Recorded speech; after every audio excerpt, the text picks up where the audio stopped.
We are Forestry! And this is the UPLB CFNR channel.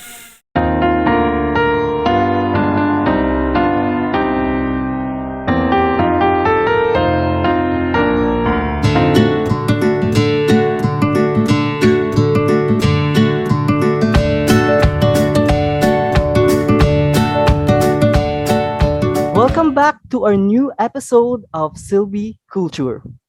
And for today, our expert who will answer the student question is no other than Dr. Wilfredo M. Carandang. Dr. Willie is a professor and a silviculture expert of the Institute of Renewable Natural Resources, College of Forestry and Natural Resources, UPLB.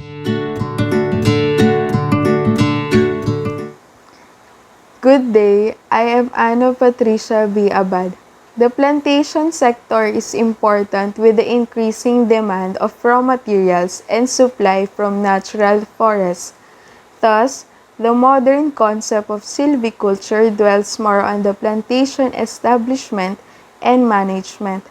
However, how can we be assured that the annual establishment of plantation would contribute to the increase of forest growth? Why not concentrate on the maintenance and protection of previously established plantation to assure high survival rate? Thank you. Thank you, Ms. Abad, for that question. No,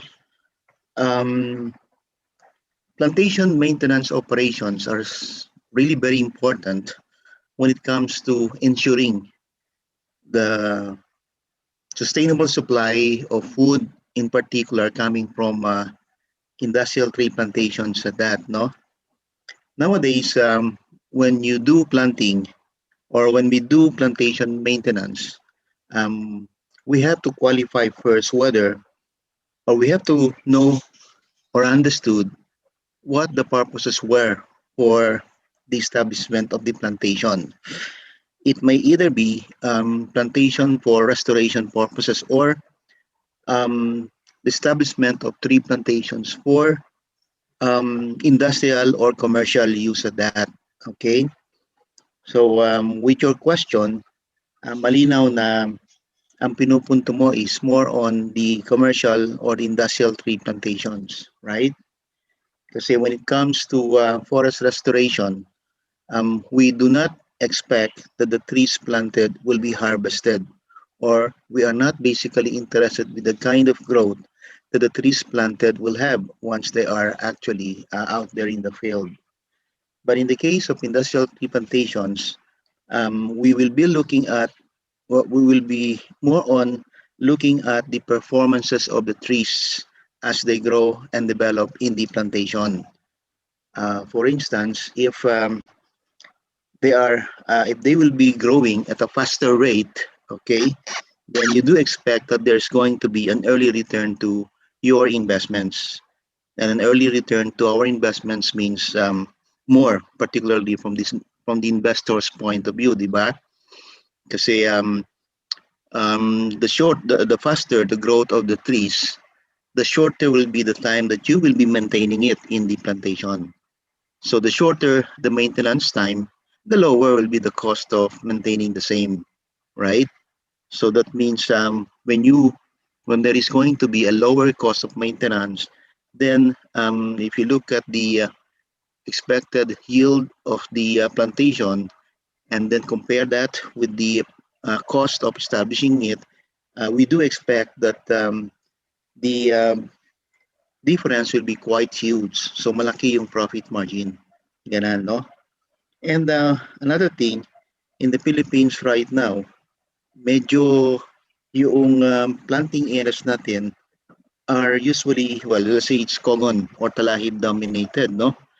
So we know for a fact na initially, the performances of the trees planted will be highly questionable if there will be no cleaning or the removal of this unwanted vegetation, pag-aalis ng mga talahib at saka ng mga kogon. Okay, kaya nga during in the Philippines, it's a requirement na during the first 3 years, ay talagang you have to go back to the area that you have planted and maintain it. Okay? And the maintenance will basically be dependent on the way or the rate of growth of the weeds. Okay? The faster the growth of the weeds, the more that you will be cleaning it. Okay? So yan. For the first 2 or 3 years, talaga you really have to go back and do maintenance activities, weeding, cleaning, and the likes. Okay? And then, kapag ka medyo malaki na yung mga puno, if the trees that you are growing are known to be poor self-pruners, okay, then you have to do pruning operations. Okay? Now, poor self-pruners are those species na hindi inalaglag yung mga patay na sanga niya, yung lower portions sa mga branches which die in the process, no? So they remain attached to the tree. So you have to go back and do these pruning operations. Now, why do we have to prune? This is more on improving the quality of the wood or the product of the plantations. Kasi it's known to be na if you're not going to remove these dead branches, loose nuts will actually be formed. And in most cases, the presence of these loose nuts will contribute to the inferiority of the quality of the wood produced. Okay? Then you have to do thinning operations on areas where there is on areas which is attractive for the sale of thinned out products. Then you should be exploiting this particular advantage. You can plant at closer spacing and then later on do thinning operations, such as the removal of certain trees from the plantation in order to encourage the growth and development of the trees retained. Okay, so that later on when they are harvested, they will actually mean bigger volume of harvest at that. So, kita ko na if we pay close attention to plantation maintenance, talagang this basically will contribute to more growth and more yield of the plantation. Ito naman talaga ang interest ng mga investors eh. Ganun, no? And another thing, in the Philippines, very prevalent yung occurrences ng mga forest fires or grassland fires in particular. In the north, for instance, talagang year in, year out, we lose so much of investment in terms of plantation, okay, due to the occurrences of fires. So, say plantation maintenance, fire prevention will pay, okay. So, essentially, to lessen the occurrences of such. Now, in this case, a fire prevention program or fire prevention program should be put in place like what? Constant forest protection. So during summer, for instance, there should be regular patrol, okay? And there should be the construction of fire breaks, okay? So you have to clear a certain weed on strategic locations within the plantations, which will serve as fire breaks essentially.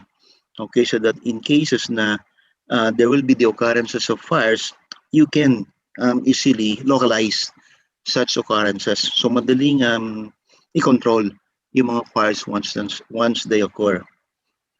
So essentially, those are the primary reasons why we do plantation maintenance. Now, we've heard about mga tree planting projects, okay, in the past during Arbor Days. Ito yung mga narinig natin na ginagawa ng mga organizations, okay, yung tree planting. So, but very lately, because of the reality na yung mga planting areas na malalapit medyo paubos na, so to speak, no? Then what remains are in those areas na malalayo, very remote, tsaka mahirap abutin.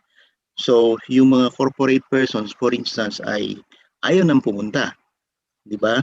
So, This is the reason why we are encouraging them to go into a tree nurturing project instead of a tree planting project. So yung tree nurturing means you go to an established plantation and do maintenance activities instead. Thank you, sir, for your very informative answer. And to follow up on that, do we really need tree plantations in order to increase our forest cover?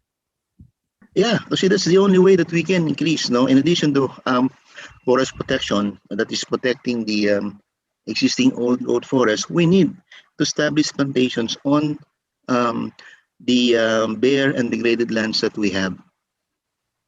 In the past, we have noted that there has been a gain in terms of the areas where forest vegetation has been achieved, no? Forest revegetation has been achieved. And we hope to further these efforts, basically. Thank you, sir. And in terms of increasing our forest cover, should we really harvest our tree plantations?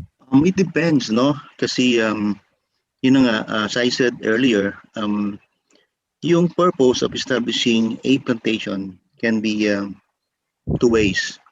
One is yung tinatawag na forest reclamation or rehabilitation, and these are essentially what you do commercial or industrial tree plantations. And the other objective is for forest restoration. So you plant, but you don't intend to harvest the trees planted. Yan, no?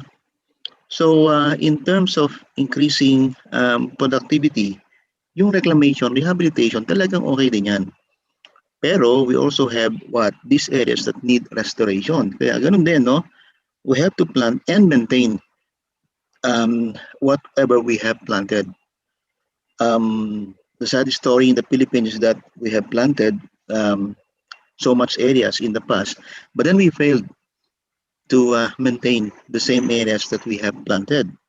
Kaya right now, if we travel, say, to the north of the Philippines, talagang we still see extensive areas, extensive grassland areas pa rin, now which should have been, or these are previous sites of reforestation, pero we see that reforestation has failed basically because of the lack of maintenance, particularly the lack of an effective forest fire protection program at that. Thank you, sir, for answering the student question for today. And if you have any questions with regards to environment, natural resources, and forestry, don't hesitate to contact us.